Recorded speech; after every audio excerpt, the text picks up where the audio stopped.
next year's calendar for New York City schools is raising a whole lot of concerns for working families. So parents are scrambling to figure out how to work around it. Amy Zimmer, the bureau chief for Chalkbeat NYC, joining us this morning to discuss what, if anything, can be done to support these parents. So Amy, good morning to you. Thanks for being with us. Thanks for having me. All right, let's lay this all out, because next year classes begin later than usual on September 10th, and then the last day of school, which never makes any sense to me, is on a Monday. So can you explain, how does the calendar get decided? Are parents even a part of this process? Because I know a lot of parents that I know are like, what in the world about this? Parents are definitely not a part of the process, and I think that they are very angry about that. The Department of Education makes the calendar in collaboration with the city's teachers union. So they're the ones that decide. And school always ends, well, it always starts right after Labor Day. So the Tuesday after Labor Day, teachers come back, they start preparing their classrooms on that Tuesday and Wednesday. Students come back that Thursday. And this year, because September starts so late, it starts on a Tuesday, the first day of school is on September 10th on Thursday, which is very late, right? And then the last day is such a quirky thing. Yeah. It ends before the last 2 weekdays in June. And so this year, for instance, that's on a Friday. Next year, that's on a Monday, and that's also really hard for families. So parents are not very happy with this calendar.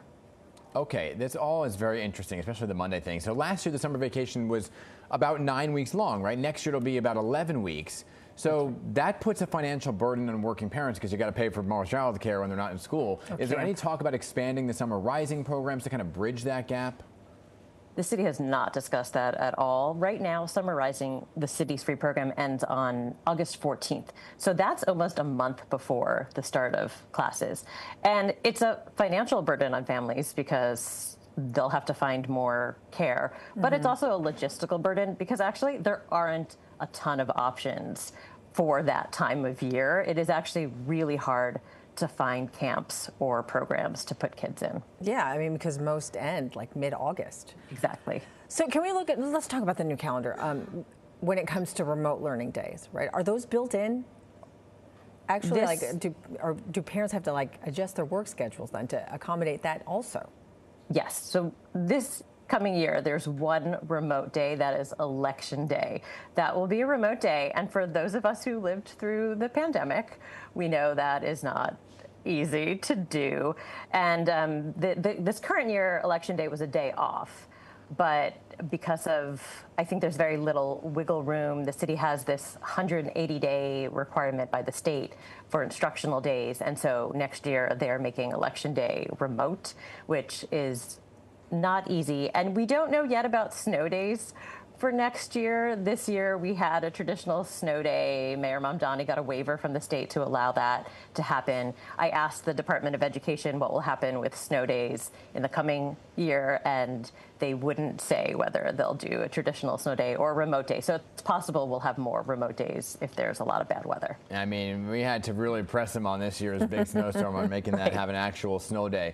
So the education officials are trying to balance, though, the requirements with teachers' unions and parents' needs, because the union is really well involved in this process as well. So how does that kind of play into the whole calendar? Well, it means that parents don't have a say, right? And like I mentioned, there are all these rules in terms of when the first day is, when the last day is. They hash out the vacations. So, you know, we have the February break, which some parents also find problematic because a lot of families can't take off for February break. We have a long spring break. It's going to be a week plus 2 days for spring break. And again, that's what the union and the city's Department of Education have decided. So is the bottom line, parents, you're just going to have to deal with it. There's nothing you can do. Yes, it's a real burden on parents. I will say, you know, it's the end of April, so at least parents do have some time to plan. And this shouldn't have to fall on parents. But for instance, let's say there's a parent in your neighborhood who has more flexibility in early September and can watch your kid, and maybe parents can take turns if they can do that, or save up your vacation days now for early September if you can. Again, there are some things you can do with planning, but it shouldn't fall on parents to have to figure this out. Yeah. It is going to be a scramble. Early September is going to be hard for a lot of families, and a lot of families won't have options, to be honest. I kept checking that. I kept looking at the calendar being, am I seeing this right? I will say, though, the kids are going to be happy for those 11 weeks. Yeah. Well, they don't got to pay the bills. School for 11 weeks. Right. Right. Amy, thank you so much for your time. We appreciate you. Thank you for having me. All right.